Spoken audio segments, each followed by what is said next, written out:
Subscribe to Storylab. Now, let's begin this one. Nathan Horn's hands didn't shake anymore, not like they used to in the first year after he left the service. 12 years as an Army Ranger hand-to-hand combat instructor had carved something permanent into his nervous system, a stillness that settled over him when chaos erupted around him. He was wiping down the bar at McGreevy's Tavern, the dive bar he'd bought with his discharge pay 3 years ago, when his phone buzzed against his hip. The number was St. Catherine's Hospital. His stomach dropped before his brain caught up. Mr. Horn? This is Reba Cervantes from the St. Catherine's Emergency Department. Your son Jacob was brought in about 20 minutes ago. You're listed as his primary emergency contact. Nathan's vision tunneled. What happened to my son? Sir, I can't discuss details over the phone, but you need to come down here immediately. Dr. Mendoza is with him now. He was out the door in 30 seconds, leaving his manager, Charlie Gates, stammering questions behind him. The 15-minute drive took 8. Nathan's mind raced through possibilities, each worse than the last.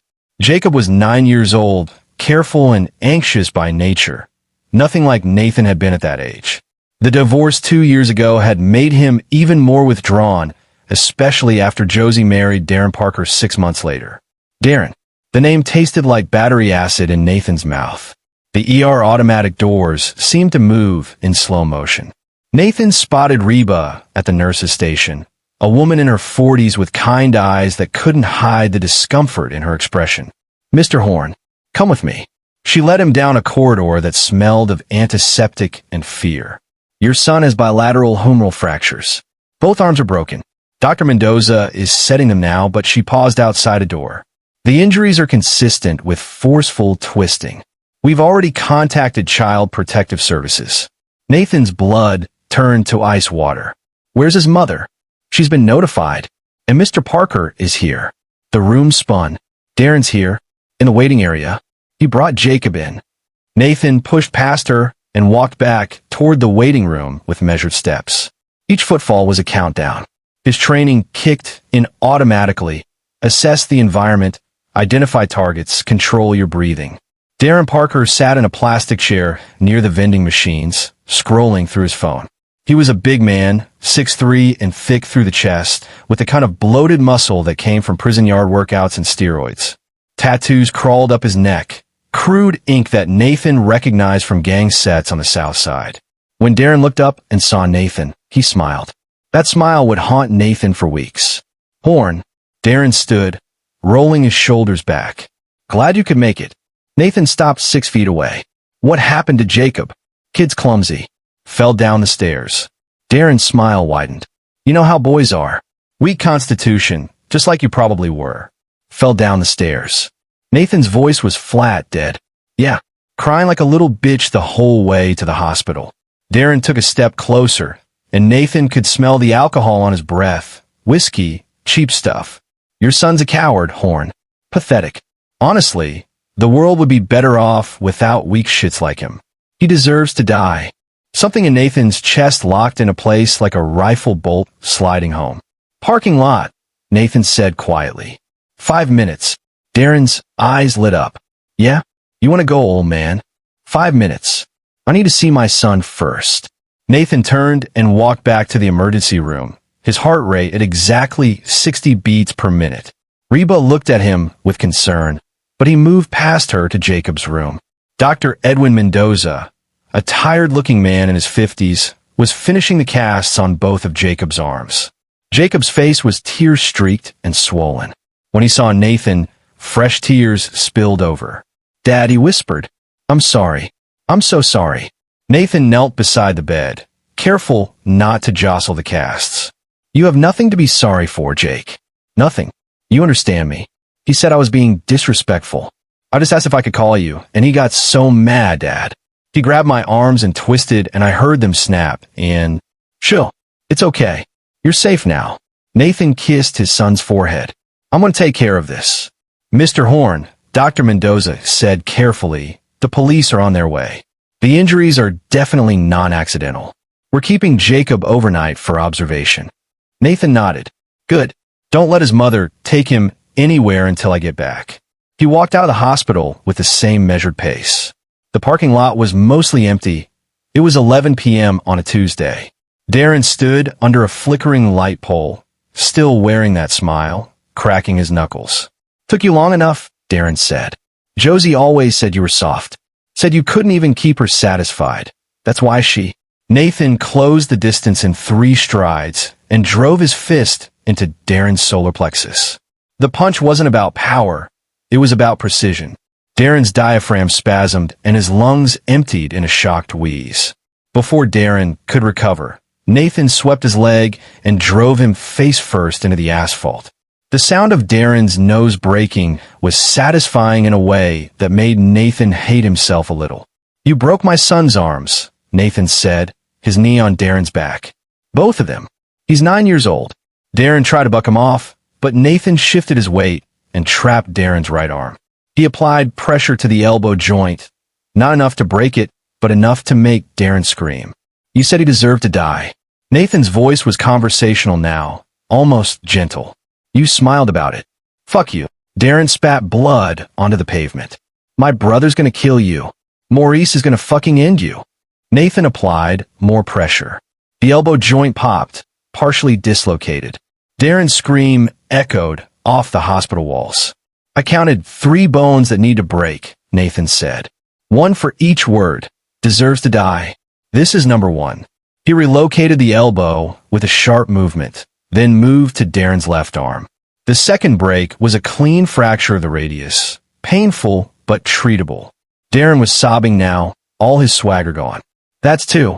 Nathan stood and rolled Darren onto his back. The bigger man's face was a mask of blood and tears. "Please," Darren whimpered. "Please, man, I'm sorry." Nathan stomped down on Darren's left ankle. The crack was audible even over Darren screaming. 3. Security guards were running across the parking lot now, shouting. Nathan raised his hands and stepped back from Darren's writhing form. "Call the police," Nathan said calmly, "and tell them to get a statement from my son about how his stepfather broke both his arms while he was drunk." The police station holding cell was cleaner than Nathan expected. He sat on the metal bench, hands folded in his lap, breathing steadily. He'd been here 4 hours. They'd taken a statement, photographed his undamaged knuckles. Years of proper technique meant minimal injury to himself, and charged him with assault and battery. The door opened and a public defender walked in, a young woman named Liliana Luna with sharp eyes and an overstuffed briefcase. "Mr. Horn, I'm going to be straight with you. You're looking at serious charges. Mr. Parker's attorney is already talking about pressing maximum charges. Did you see my son's medical file?" "I did. And yes, CPS is investigating Mr. Parker for child abuse. But that doesn't give you the right to—" "I'm not arguing that I had the right," Nathan interrupted. "I'm saying I don't regret it. What's my bail?" $50,000. "You have a money. I have a bar worth $200,000 and no mortgage." "Yeah, I can make bail." Liliana studied him for a long moment. "Mr. Parker's brother visited him at the hospital. Maurice Parker. Do you know that name?" Nathan's expression didn't change. "Should I?" "He runs the Los Muertos gang on the south side. 27 arrests, 3 convictions, suspected in multiple homicides. Mr. Horn, you need to understand what you've stepped into." "I understand perfectly." Nathan met her eyes. "My son's arms were broken by a drunk piece of shit who said he deserved to die. I understand that part very clearly. Maurice Parker made threats against you. Explicit threats. The hospital security heard him. Good. Let him come." Liliana's expression shifted from professional concern to something else. Maybe recognition.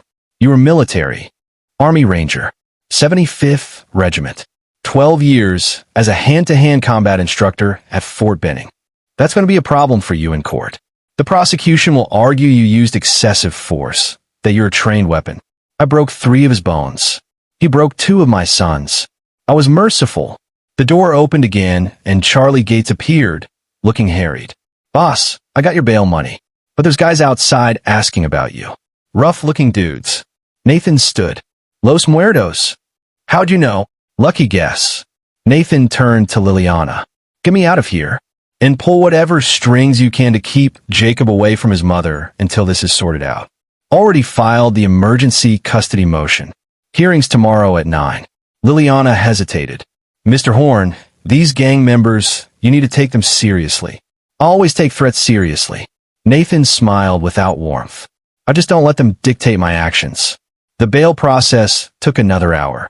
When Nathan finally walked out of the station at dawn, Charlie was waiting by his truck, looking nervous. They were here until about 20 minutes ago, Charlie said. 3 guys. One of them had a teardrop tattoo and a gun stuck in his waistband. They asked where you lived, where the bar was, all kinds of shit. What did you tell them? Nothing. I'm not stupid. Charlie handed over Nathan's keys. But boss, maybe you should skip town for a while. Let this cool down. Can't. Custody hearing in 3 hours. Nathan climbed into his truck. Go home, Charlie. Take a few days off with pay. And don't come to the bar until I call you. What are you gonna do? Nathan started the engine. Whatever I have to.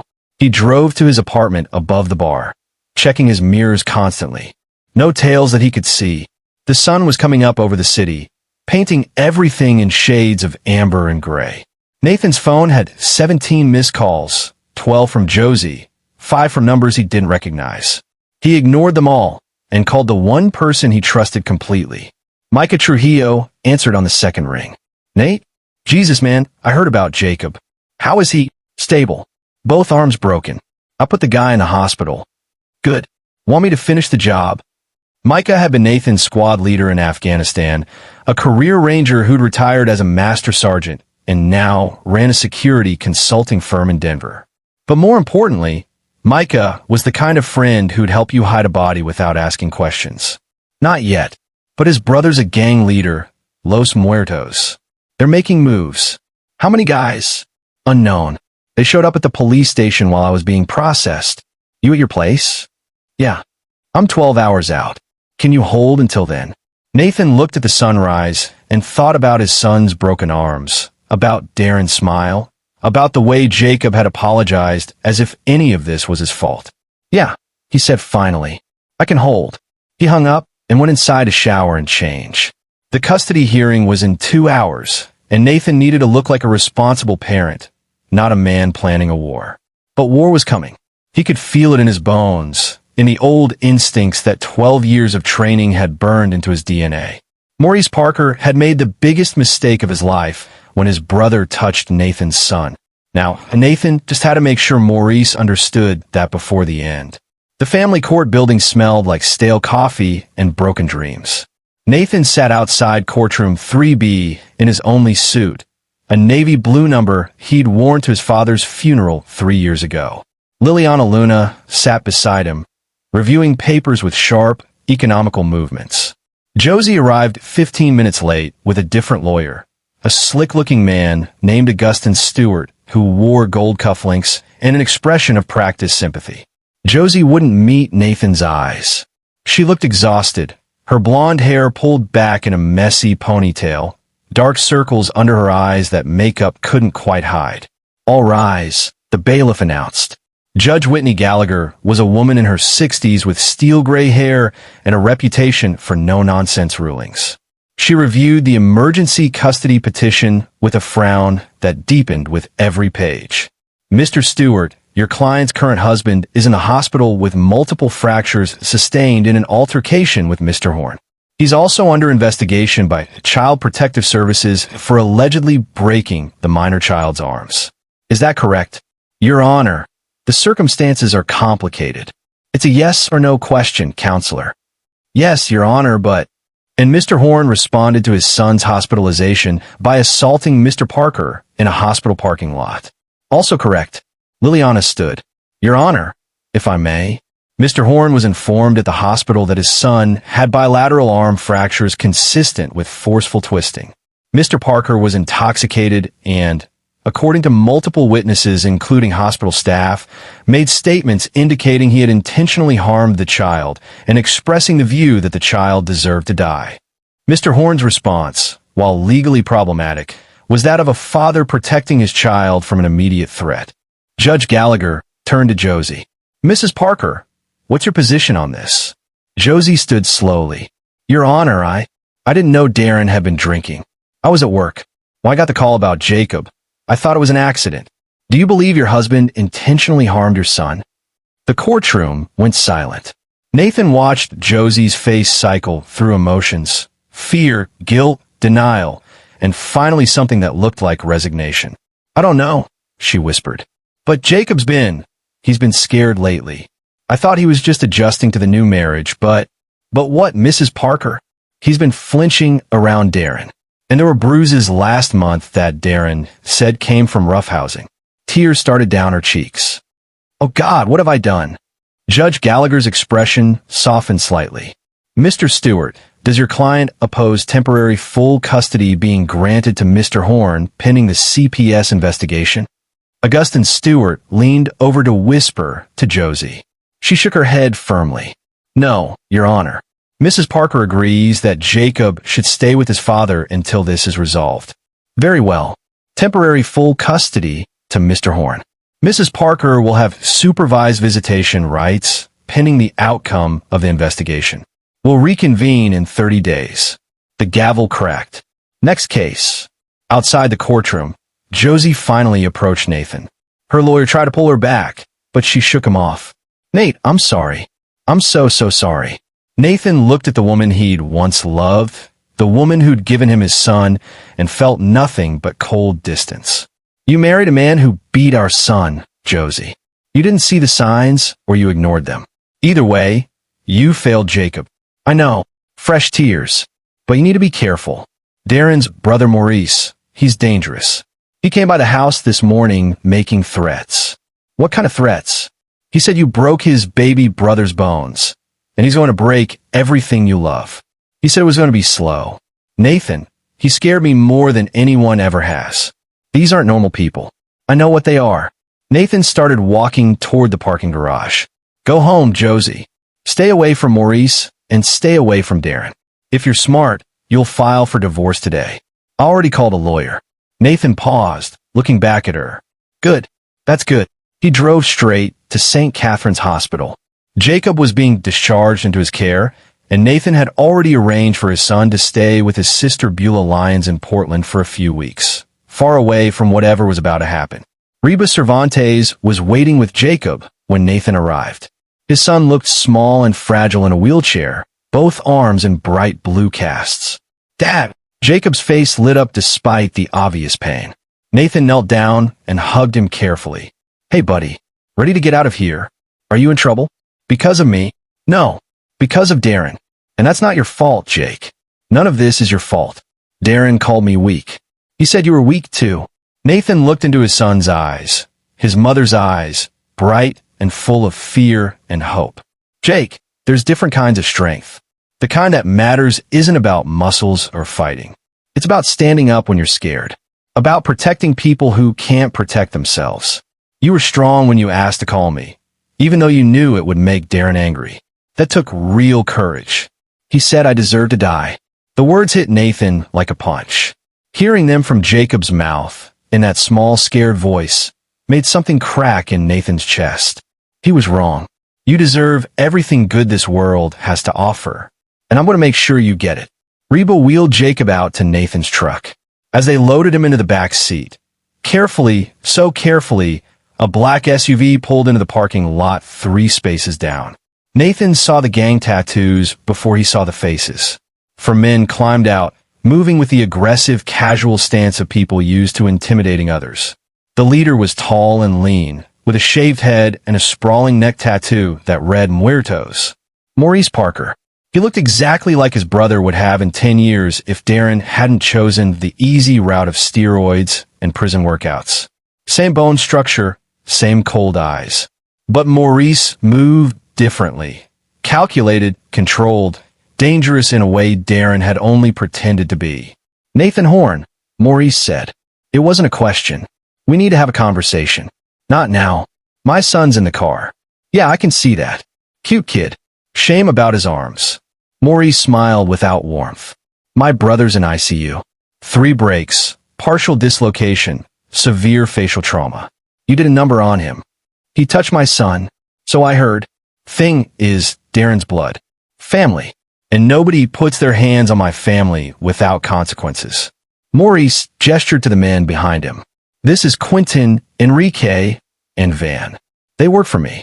And right now, they're very interested in making you understand how serious this situation is.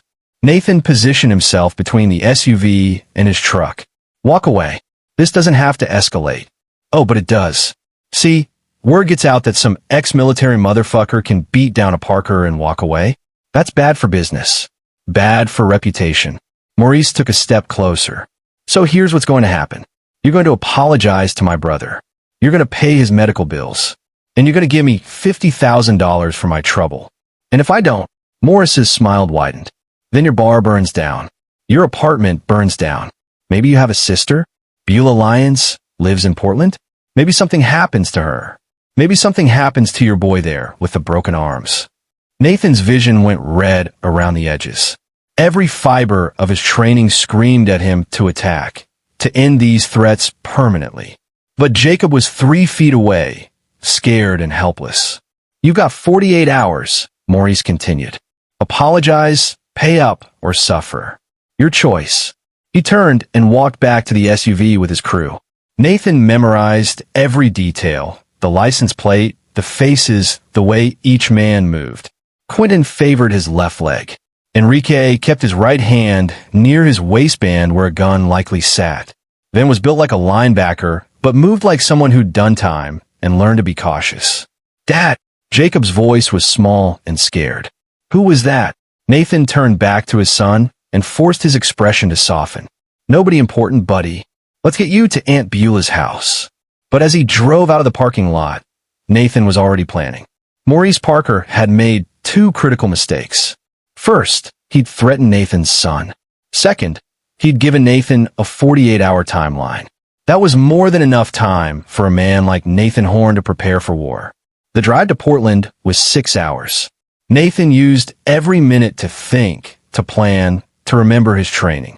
By the time he delivered Jacob safely to his sister's house, a cozy suburban home where Beulah promised to keep Jacob entertained and safe, Nathan had the skeleton of a plan. Micah Trujillo was waiting at Nathan's apartment when he got back to the city at midnight. The retired master sergeant looked exactly as Nathan remembered, compact and dangerous, with gray threading through his dark hair and scars that told stories he'd never share with civilians. Good to see you, brother, Micah said, pulling Nathan into a hard hug. Thanks for coming. You kidding? After all the shit we've been through. Micah walked into the apartment and set down a heavy duffel bag. I brought party favors. Nathan knew what that meant.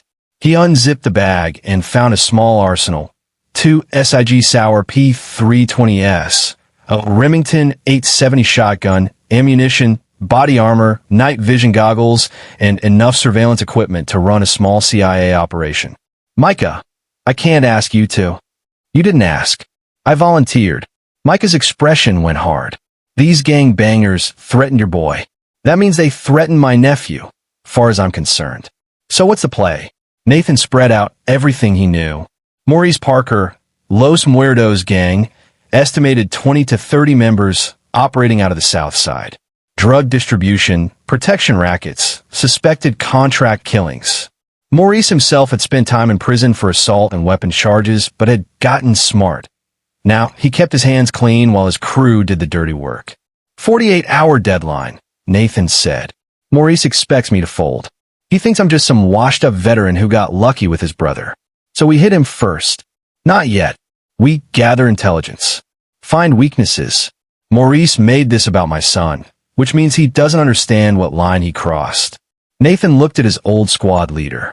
We're not just going to beat them. We're going to dismantle them piece by piece until Maurice Parker wishes he'd never heard my name. Micah grinned. Now you're talking my language. Where do we start? The bar. Los Muertos runs protection on small businesses in that neighborhood. I never paid, which means they know I'm not easily intimidated. But I bet they have surveillance on the place. We use that. They work through the night, planning and preparing. By dawn, Nathan had a list of targets, a timeline, and a growing sense of cold purpose. This wasn't about revenge. Revenge was emotional, sloppy. This was about elimination of a threat. Maurice Parker and his gang were problems that needed solving, and Nathan had 12 years of training in solving exactly these kinds of problems. The 48 hours started ticking. and Nathan Horn was going hunting. The south side of the city looked different in daylight.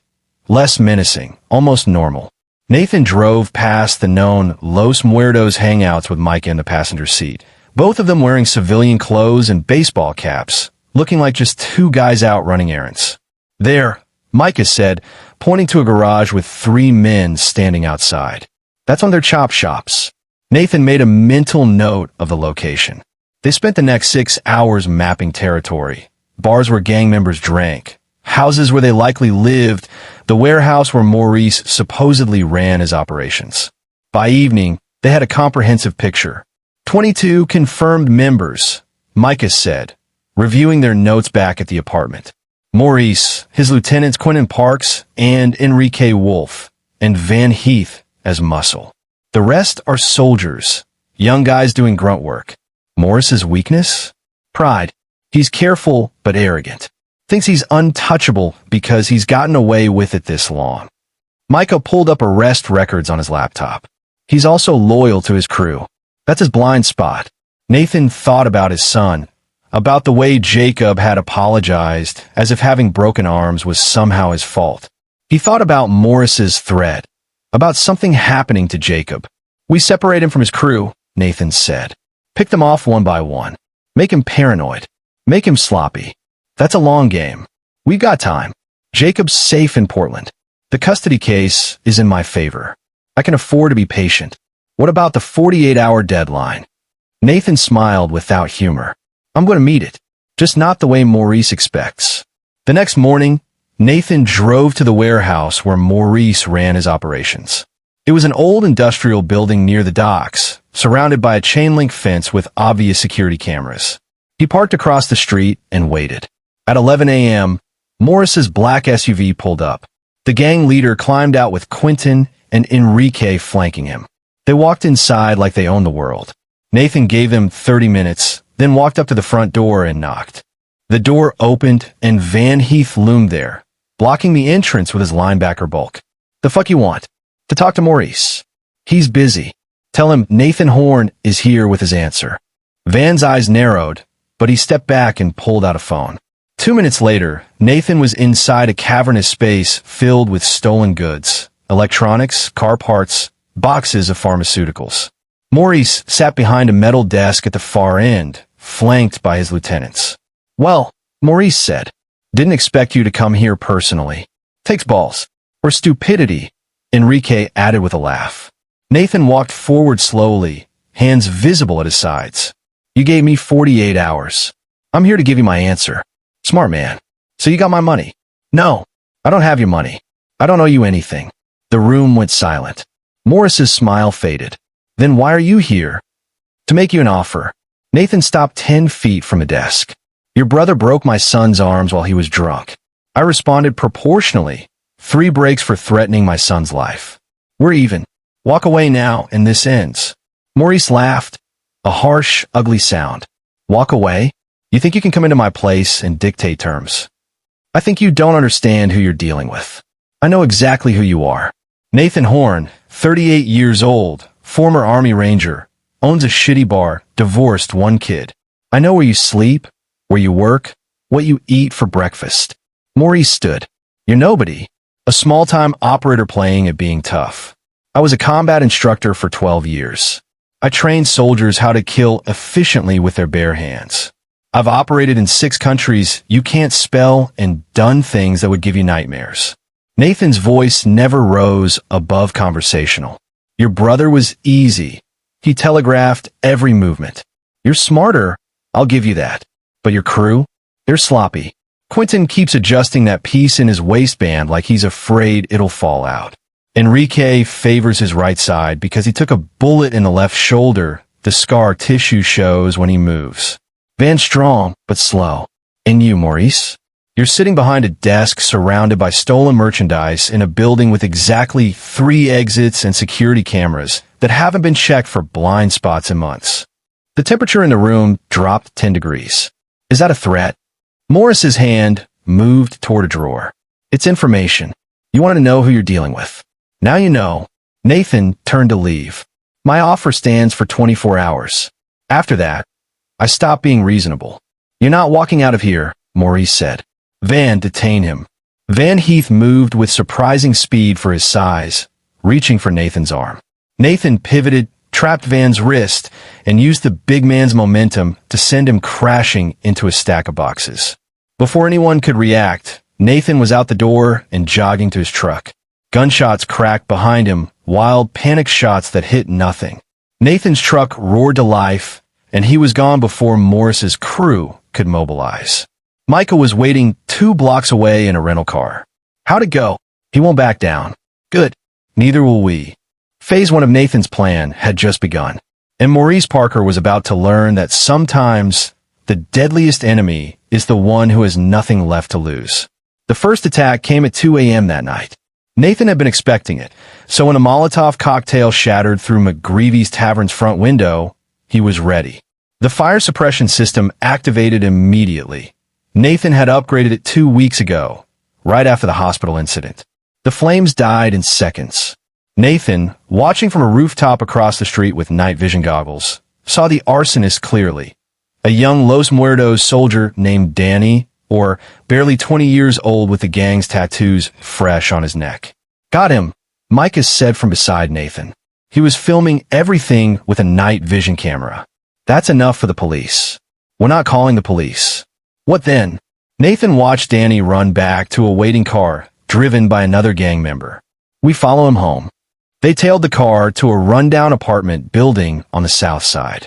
Danny went inside alone, the driver leaving him there. Nathan and Micah waited until the lights in a third-floor apartment clicked on. "He lives with his mother," Micah said, checking property records on his phone. "Nadia McKee, 52, works 2 jobs. Nathan thought about that. A kid in a gang, probably thinking it was his only option, living with a mother who was working herself to death, trying to keep him out of trouble. "We're not touching him," Nathan decided. "He just tried to burn down your bar. He's a kid following orders. Maurice is the problem." Nathan lowered the binoculars. "We're going after the lieutenants. Cut off the head, the body dies." They spent the next 3 nights gathering intelligence. Quentin Parks lived in a nice house in the suburbs, paid for with drug money, no doubt. He had a wife and 2 daughters. Enrique Wolf lived alone in a condo downtown, expensive cars and a lifestyle that screamed money laundering. Van Heath rented a room above a gym where he worked as a trainer during the day. "Quentin's the weak link," Micah said. "Family man. He's got something to lose." Nathan agreed. On the 4th night, they followed Quentin from the warehouse to his suburban house. They waited until he was inside, lights off, everyone asleep. Then Nathan knocked on the door. Quentin answered in his boxers, a gun in his hand, eyes bleary with sleep. When he saw Nathan standing on his porch with Micah behind him, he raised the weapon. "Don't," Nathan said calmly. "Your wife and daughters are asleep upstairs. You fire that gun, they wake up to police and questions you don't want to answer." "How'd you find me?" "I was a combat instructor, not an idiot. Can we talk inside?" Quentin's hand shook slightly. "You got some balls coming here. Actually, I've got information you need. It's about Maurice." That got his attention. Quentin lowered the gun slightly. "What kind of information?" "The kind that saves your life. Let us in or don't, but we're having this conversation one way or another." Quentin hesitated, then stepped back. They walked into a living room that looked achingly normal. Family photos on the walls, kids' toys scattered around, a wife who worked as a school teacher according to the background check Micah had run. "You've got 2 minutes, Quentin said. "Maurice sent a kid to burn down my bar," Nathan began. "Young guy, barely 20. He failed. Next, Maurice will escalate, probably a direct attack on me or someone I care about. When I retaliate, and I will, people will die. Cops will get involved. The FBI's been watching Los Muertos for 18 months. Micah here has a contact who confirmed it. When this war gets hot, everyone with ties to the gang goes down." Quentin's face went pale. "You're lying. Your wife's name is Josie." "No, wait, that's my ex-wife." "Your wife is Marquita Ware, school teacher at Jefferson Elementary. Your daughters are 8 and 6. Soccer and ballet." Nathan leaned forward. "When the FBI raid your house, they'll be home. They'll see their father arrested. Marquita will lose her job. Your girls will grow up with a father in federal prison." "Why are you telling me this?" "Because you're not stupid. You know Maurice is reckless. His pride is going to get everyone killed or arrested. Nathan stood. I'm offering you a way out. You testify against Maurice, turn state's evidence, and I make sure the FBI knows you cooperated. You do some time, maybe, but not life. And your family stays safe. Maurice would kill me. Maurice is going to be dead or in prison within 2 weeks. Your choice is whether you're standing beside him when it happens. Nathan and Micah left. Quentin stood in his living room, gun hanging loose in his hand, looking like a man watching his world crumble. Think he'll flip? Micah asked in the car. Maybe. But even if he doesn't, we've planted doubt. Morris's crew is going to start questioning his leadership. Nathan checked his phone, a text from his sister confirming Jacob was doing well, laughing at movies, and eating too much ice cream. That's when we hit them for real. The next move came from Maurice. Nathan's truck tires were slashed, his apartment door spray-painted with threats. 2 of Los Muertos soldiers showed up at the bar during opening hours and tried to intimidate customers. Nathan had them removed by off-duty cops he'd befriended over the years, men who appreciated his military service and hated gangs. But the escalation was building. Both sides were circling, looking for openings. Then Nathan got a call from Liliana Luna, his lawyer. The CPS investigation wrapped up, she said. Darren Parker has been charged with felony child abuse. He's out on bail, but the evidence is overwhelming. Jacob's statements, the medical reports, witness testimony from the hospital. He's going away for years. Good. There's more. Josie filed for divorce. She's cooperating fully with prosecutors. She wants full immunity in exchange for testifying about Darren and Morris's criminal activities. Nathan sat up straight. What does she know? Apparently Darren bragged about gang business when he was drunk. Josie kept notes, dates, names, details about drug deals and extortion. It's not enough to bring down the whole organization, but it's enough to pressure Maurice. Send it to me. Nathan, if you're planning something, I'm planning to end this. One way or another. He hung up and looked at Micah. Josie's turning on Maurice. We can use that. Ow! Nathan smiled grimly. We make Maurice think his whole crew is betraying him. Paranoia is a weapon. We just have to aim it. Over the next 48 hours, Nathan and Micah orchestrated a masterpiece of psychological warfare. Anonymous tips to Maurice about Quentin meeting with federal agents. False tips, but convincing ones. A planted bug in the warehouse that Morris's crew found, making them think someone was informing. Stage conversations near Los Muertos hangouts where undercover cops were heard discussing their source inside Parker's organization. Morris's response was predictable: violence. He accused Quentin of betrayal during a meeting.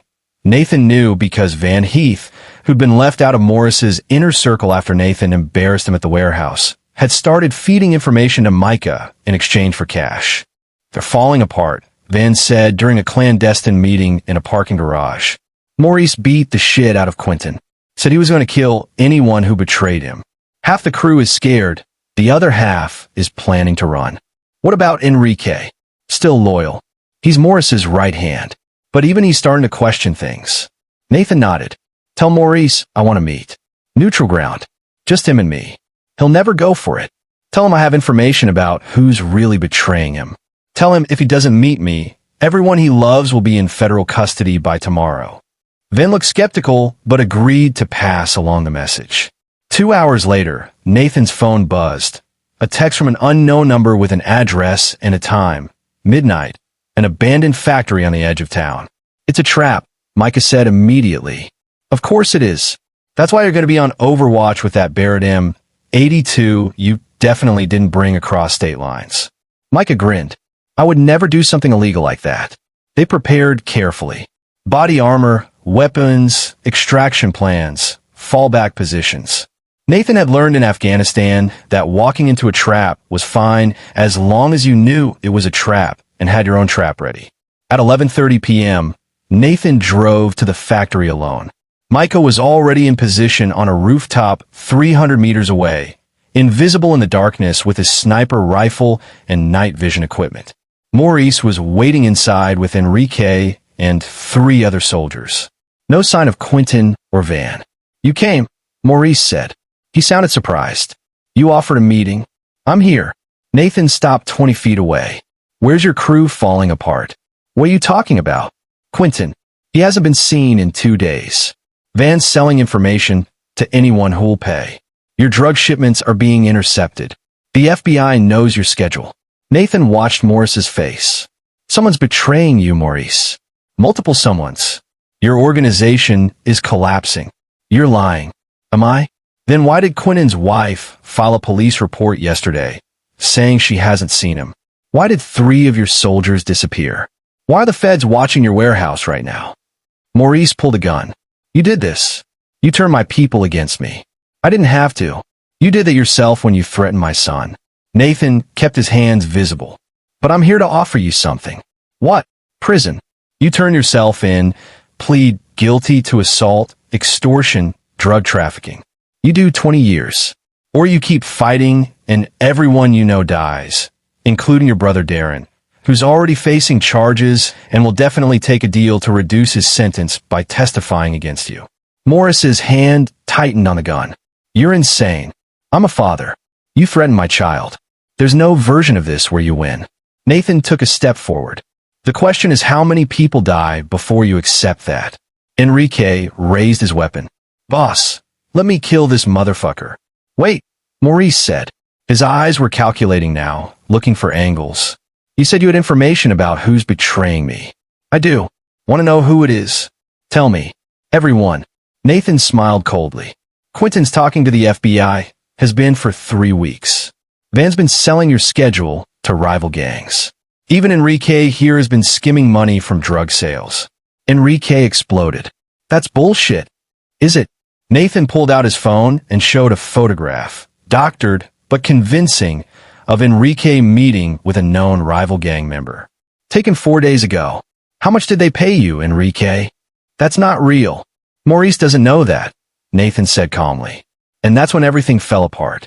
Maurice turned on Enrique, paranoia and rage twisting his features. Enrique raised his gun defensively. The other soldiers didn't know who to point their weapons at. Nathan dove for cover as the first shot rang out. Micah's voice crackled in Nathan's earpiece.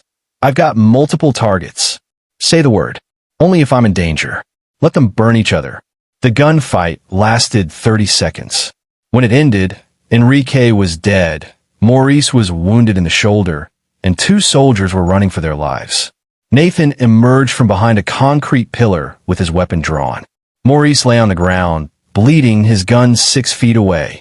It's over, Nathan said. Fuck you. I gave you a chance to walk away. You chose this. Nathan kicked the gun further away. Darren hurt my son.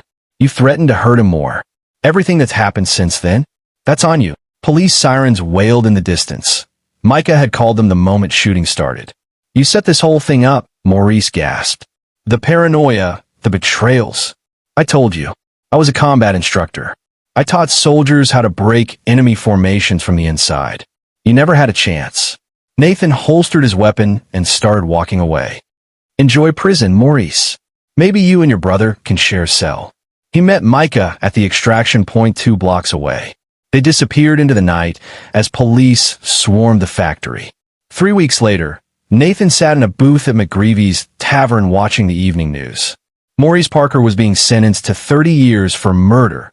Enrique's death, caught on Nathan's phone camera and showing Maurice firing first. Darren Parker had taken a plea deal, 15 years for felony child abuse. Quentin Parks had indeed turned state's evidence and was in witness protection with his family. Los Muertos was shattered, its remaining members arrested or scattered. Jacob came running into the bar, his cast finally removed, his arms thin but healing. Dad, look, I can move them again. Nathan scooped his son into a careful hug. That's great, buddy. How do they feel? Weird, but good. Jacob hesitated. Did you hear about Darren? I did. I'm glad he's going to jail. Does that make me bad? No, Jake. It makes you human. Nathan ruffled his son's hair. He hurt you. It's okay to be glad there are consequences. Josie appeared in the doorway, looking uncertain. She'd lost weight, looked older, but there was something steadier in her eyes now. Nate, can we talk? Nathan nodded and walked outside with her, while Jacob played video games in the back office. I testified today, Josie said, against Darren. It's really over. Good. I'm sorry. For all of it. For not seeing what he was. For putting Jacob in danger. Nathan studied his ex-wife. They'd loved each other once, built a life together, created a son. That had to count for something. You made mistakes.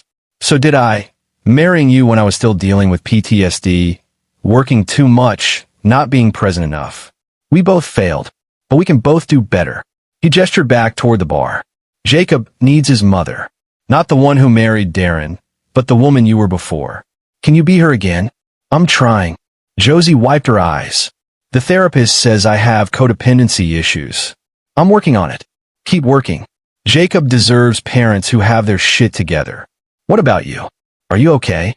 I heard about the fight at the factory. Nathan thought about Maurice Parker bleeding on concrete, about Enrique's body, about the fear in Quentin's eyes when Nathan showed up at his house. He thought about the darkness he'd tapped into, the cold efficiency that had let him dismantle a gang piece by piece. I'm okay, he lied. I did what I had to do. Josie left, and Nathan went back inside. Micah was at the bar nursing a beer, watching sports highlights. You sticking around? Nathan asked. For a while. Got some vacation time, saved up. Micah glanced at him. You really okay? Honestly? I don't know. I set out to protect my son and ended up orchestrating the destruction of a criminal organization. People died. I manipulated, lied, and used every dirty trick I learned in the military. You protected your family. I know, but I also liked it. The planning, the execution, watching everything fall into place. Nathan poured himself a drink. That should scare me, right? You're asking the wrong guy. I've killed people professionally for 20 years. Micah raised his glass. Here's to doing bad things for good reasons.